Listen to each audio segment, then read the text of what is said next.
Undertale is full of many interesting characters. From talking skeletons to hell-bent flowers, there's plenty to talk about.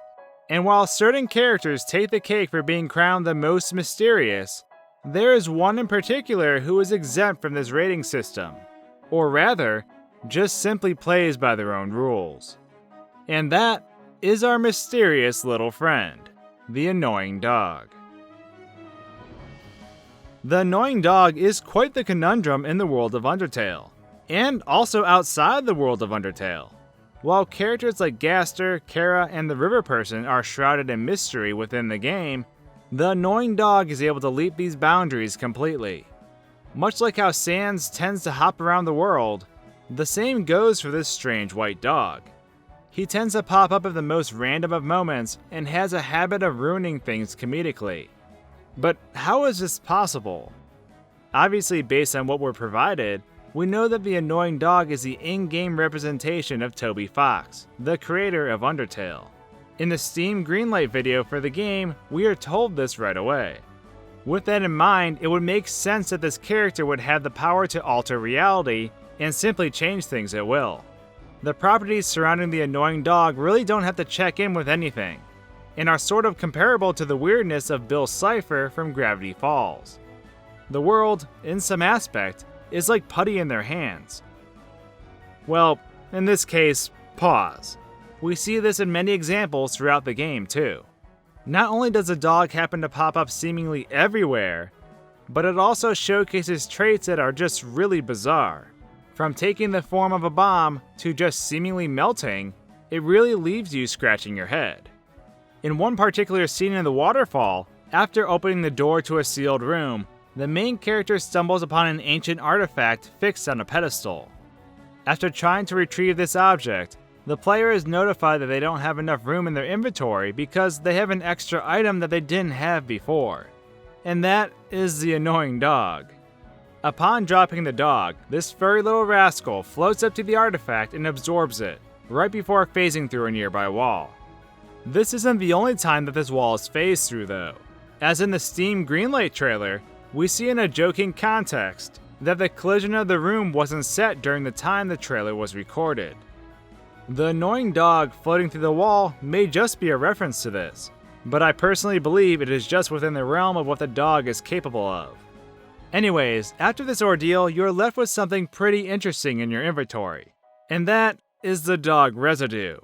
Sounds absolutely disgusting, doesn't it? It turns out that the dog Residue is an item that multiplies to fill your inventory with, well, more dog residue. Occasionally, you'll receive an item called a dog salad as well, which will heal you random amounts. But the dog Residue is a very important item, albeit having such a silly name. At the root of it all, it's a tangible form of infinity. You can constantly produce more of it as long as you have one left in your inventory, and because of this, it has game-breaking properties. At its core, it provides both infinite money and healing methods. Besides being what I would consider a legendary item in most role-playing games, it also sheds some light on the world of Undertale. Before diving into that though, I wanted to turn our focus back to the room we just came out of.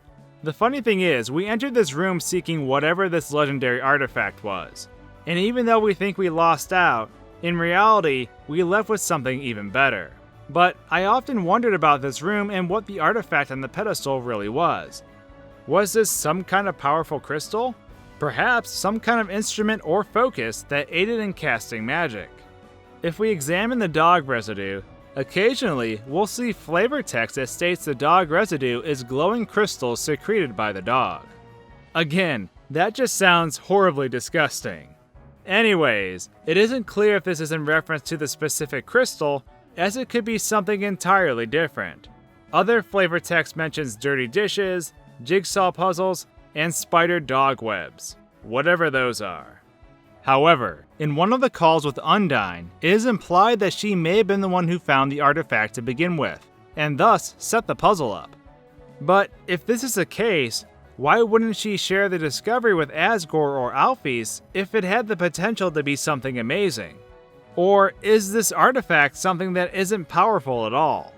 From its appearance, one typically sees it as a red crystal ball upon a stone pedestal. It has a nice shine to it and appears to have scuff marks, although by the resolution of the sprite, it's hard to tell.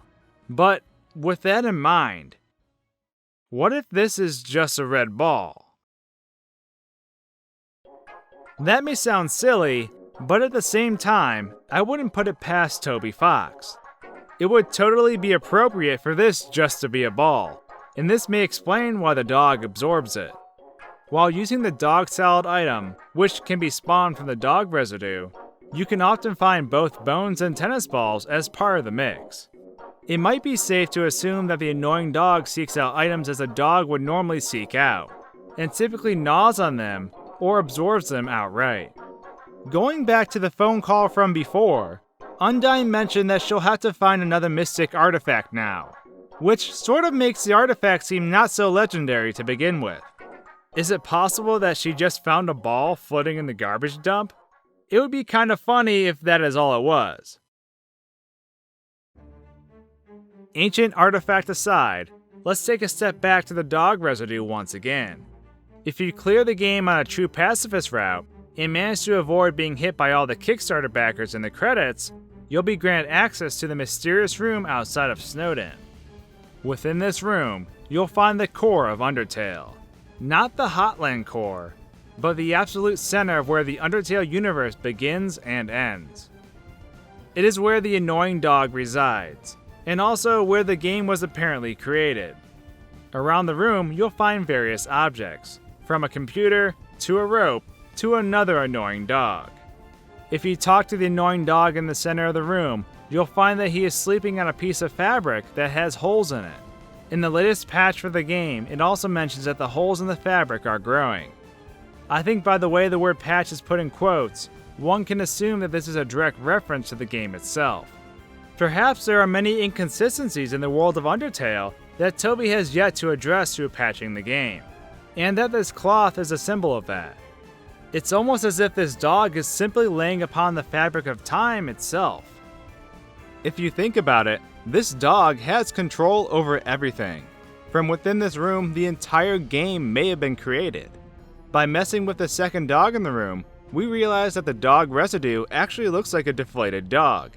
It's almost as if this dog material is a collective void of elements within Undertale, judging by all the things that can be found inside it from varying places in the underground. But this also leads me to think that there isn't just one dog in total. It makes me wonder if there are several instances of the dog wandering around that were created by the one true annoying dog. The one true god of this world. While we obviously attribute the real-life Toby Fox to being the true Undertale creator, in this situation, and for those within the game, the in-game dog version is sort of at the top of the food chain above all else, and the one who holds the title of Absolute Creator. This silly cute puppy is the root of everything we see, from the mysteries of Gaster to the chaos of Kara, and everything in between. Even these characters, who have seemingly pushed the universe to its breaking point, are still kept in check by the almighty ruler, the dog that spends most of its time sleeping and just looking plain adorable. It makes me wonder if this also plays a role in why Sans gave up trying to go back to wherever he was referring to. No matter how hard anyone tries within this world to change the course of things, in the end, our little puppy pal has the final say. And that's just the way it is. One dog to rule them all. But now that I've finished my ramble about dog physics, I'd love to hear your thoughts on this topic. What is your take on the annoying dog? Do you think they play the role of God within Undertale? Or is their power actually a lot less influential? Does a legendary artifact hold great power?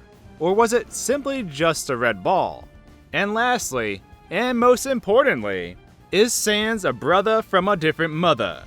Let us know in the comments below. If you like the orchestrated Undertale music that was in this video, you should definitely check out Malcolm Robinson. Their channel features many amazing musical remakes and compositions. I've put links to their channel and the songs used in this video in the description below, so if you have the time, I would definitely check them out. Thanks for tuning in to our trip to the dog park. If you'd like to join us on our YouTube voyage and help us get this crazy white dog to the groomers, then the subscribe button is just what you're looking for. Thanks for watching, guys and gals, and until our next video, cheers. You've made it to the end of the video, but wait, your quest isn't over yet. There's plenty of other Undertale mysteries I could use your help on. I'm only one person, and can definitely miss a lot, so please be sure to share your thoughts on my other videos. Also, if you want to see what I've been up to lately, you can always check me out on Twitter, Facebook, or Tumblr. Thanks for watching, everyone, and thank you so much for your continued support.